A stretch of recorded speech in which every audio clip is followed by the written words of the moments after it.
হয় যে আমার টিমকে বলা আছে আমি সবগুলো ছবি আর আমি ছবি দেখতে খুব টায়ার্ড ফিল করি না। একই ছবি বারবার দেখতে আমার ভালো লাগলে বারবার দেখি। তো আমি বরবাদ থেকে শুরু করে এখন পর্যন্ত যেসব ছবি এখন রানিং সিচুয়েশন আছে সেগুলো সবই আমার দেখা হবে। সেটা নিয়ে আমি ছোটো ছোটো করে কিছু বলতেও চাই।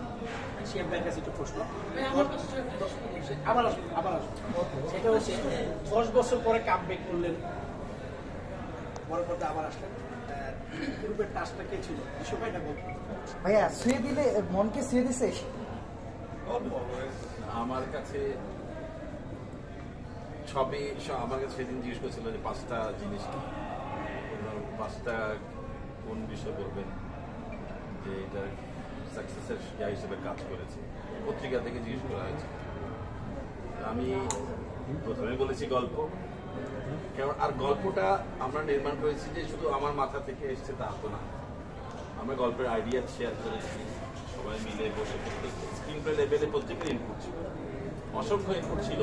নিশোর আমার টিমের অনেকেরই অনেক ইনপুট ছিল। গল্পের প্রতিটা জায়গায় আমরা আলাপ করে করে গল্পটা আমাদের করেছি, এদের প্রতিটা গল্প কোনো ভাগ প্রকল্প না থাকে। গল্পটা কিন্তু সবারই, যে একমাত্র গল্পটা সবাই মিলেই গল্প।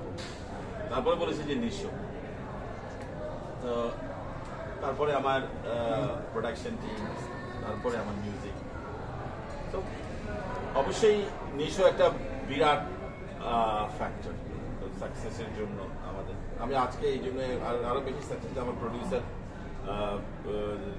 পড়লাম যে শাকিল বলেছেন যে গত 2 দিন আগে আমরা লগ্নি তুলে ফেলেছি। সো অ্যাজ এ ডিরেক্টর যে একটা বড় থাকে, চাপ থাকে, সেটা নেমে যায় প্রথমেই, যে লগ্নির টাকা অন্তত প্রথমে চলে এসছে, এখন যা প্রফিট আসবে। সো এই দিক থেকে আমি চাপ মুক্ত, ভার মুক্ত এখন এই জায়গায়।